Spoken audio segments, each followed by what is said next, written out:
지금까지 여러 시간에 걸쳐 고난에 대해 나눴는데요.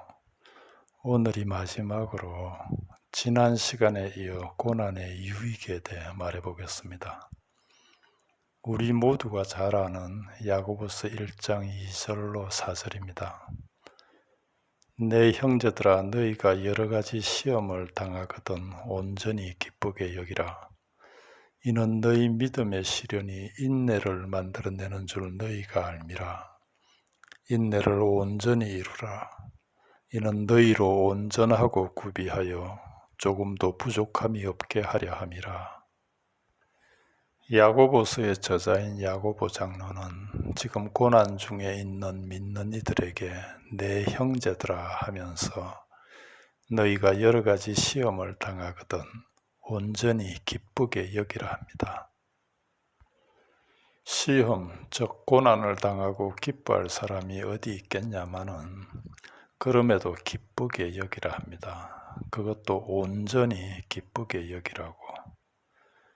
여기서 온전히로 번역된 파스라는 헬라어는 모든 또는 각각의, 영어로 하면 all 또는 every라는 뜻인데요.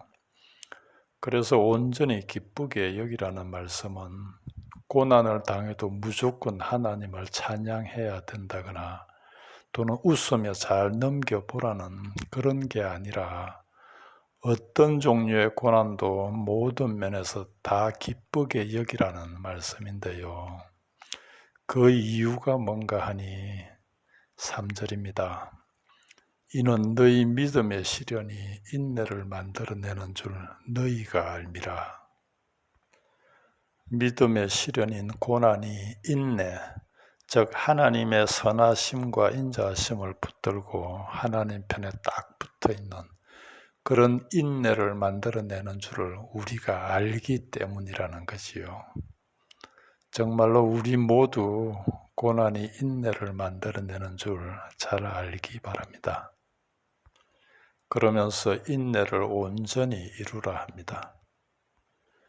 여기서 온전히로 번역된 테레이오스라는 헬라어는 앞에 나온 온전히 기쁘게 여기라는 온전히와는 다른 의미의 충분한, 완전한이란 말인데요.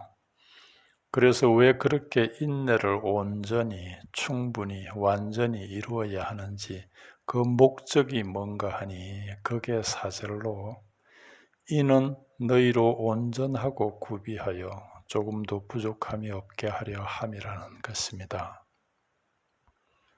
우리에게 고난이 주어지는 이유가 인내를 통해 우리를 온전하고 구비하여 조금도 부족함이 없는 사람으로 만들기 위해서라고. 그러니 어떤 고난이든 고난을 만나면 온전히 기쁘게 여기라고.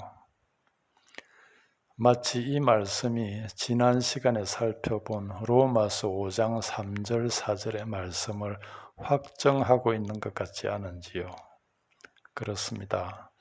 고난은 인내를 낳고 그리고 그 인내는 연단을 통해 우리를 온전하고 구비하여 조금도 부족함이 없게 하려는 하나님의 손길이라는 말씀입니다. 지금까지 여러 시간 고난에 대해 말해오면서 틈틈이 고난이 하나님의 손길임을 강조했는데요. 따라서 이 부분은 꼭 이해되고 체험되기 바라는데요.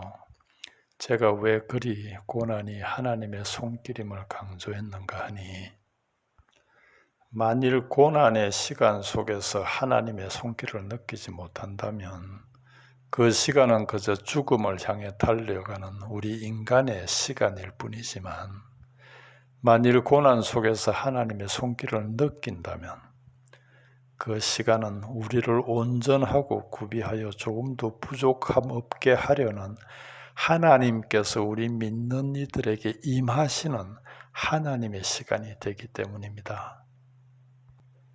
이것이 바로 믿는 이들에게 경험되어지는 흘러가는 인간의 시간인 크로노스 속에서의 임하시는 하나님의 시간인 카이로스인데요. 믿는 이들이 고난 중에도 하나님과의 화평 속에서 하늘의 소망으로 안식할 수 있는 이유가 바로 이렇게 이 땅에서 이미 하나님의 시간 속에 머물 수 있기 때문이라는 말씀입니다.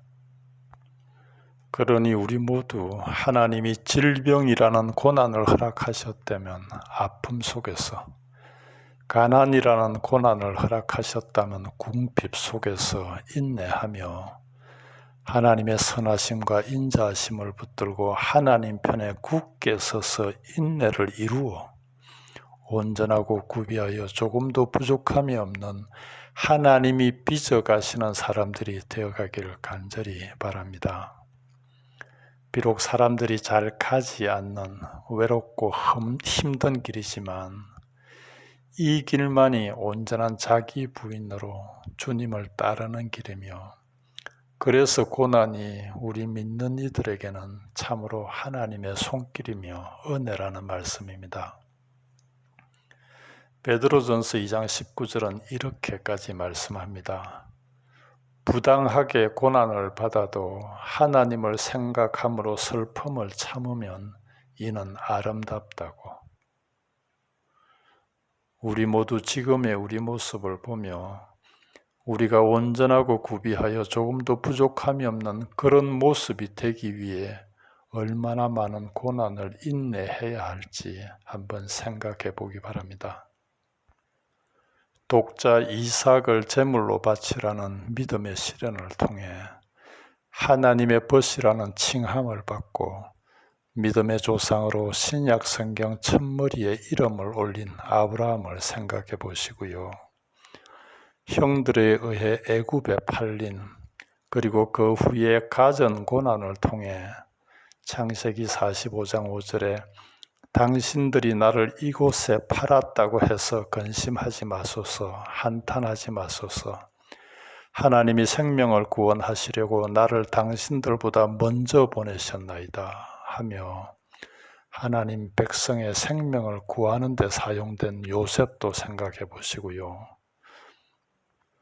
모든 재산과 사랑하는 자녀들까지 다 잃고 심지어 자신의 온몸까지 만신창이가 된 그런 고난을 통해 욥기 42장 5절에 내가 주께 대하여 귀로 듣기만 하였사오나 이제는 눈으로 주를 배움나이다 하며 하나님의 영광을 친히 배운 욥도 생각해 보시고요. 성경에 성령님의 강권하심으로 자신이 원치 않은 곳으로 끌려가다시피 해 그곳에서 실컷 매를 맞고 발에 착고까지 채여 깊이 갇힌, 그럼에도 그 감옥 속에서까지 하나님을 찬양하는 그런 바울에게 베푸신 하나님의 은혜에 대해서는 여러분 각자가 한번 생각해 보기 바랍니다. 만일 우리도 우리에게 닥치는 고난 속에서 인내를 이루어 온전하고 구비하여 조금도 부족함이 없게 된다면 은혜로우신 아버지께서 아브라함에게, 욥에게, 그리고 요셉에게, 바울에게 베푸셨던 그런 은혜를 우리에게도 반드시 베풀어 주시지 않겠냐는 말씀입니다. 요한계시록 7장 13절로 17절입니다. 나중에라도 이 말씀을 찬찬히 읽고 묵상해 보기 바라는데요. 장로 중 하나가 응답하여 나에게 이르되 이 흰 옷 입은 자들이 누구며 또 어디서 왔느냐? 하나님의 시간 속에 이미 완성되어 있는 하늘나라에서 지금 하나님을 찬양하고 있는 하나님의 모든 백성, 이 흰 옷 입은 자들이 누구이며 어디서 왔느냐는 거지요. 여러분들 여기에는 우리도 이미 포함되어 있는 거 아시죠? 그렇습니다. 이 흰 옷 입은 자들이 누구며 어디서 왔느냐? 내가 말하기를 내 주여 당신이 아시나이다 하니 그가 나에게 이르되 이는 큰 환난에서 나오는 자들인데 어린 양의 피에 그 옷을 씻어 희게 하였느니라. 그들은 어린 양이 흘리신 피에 자기들의 옷을 빨아서 희게 한 큰 환난을 겪어낸 사람들이라는 거지요.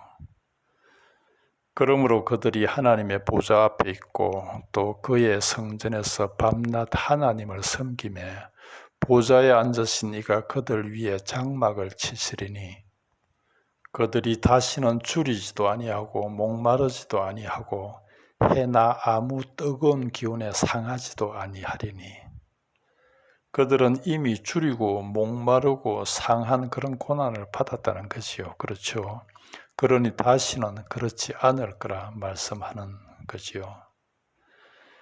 이는 보좌 가운데 계신 어린 양이 그들의 목자가 되어 생명수 샘으로 인도하시고 하나님께서 그들의 눈에서 모든 눈물을 씻어 주실 것임이라. 이 전체 말씀을 한마디로 하자면 고난 없이는 천국도 없다는 말씀입니다. 여러분들, 십자가가 그리스도의 표상이듯 고난이 우리 그리스도인의 표징입니다. 베드로전서 1장 7절을 읽으며 마치겠습니다. 너희 믿음의 시련이 불로 연단하여도 없어질 금보다 더 귀하여 예수 그리스도에 나타나실 때에 칭찬과 영광과 존귀를 얻게 하려 함이라. 고난에 대해서는 여기까지 하고요. 다음 시간부터는 자기 부인의 실제에 대해 나누겠습니다.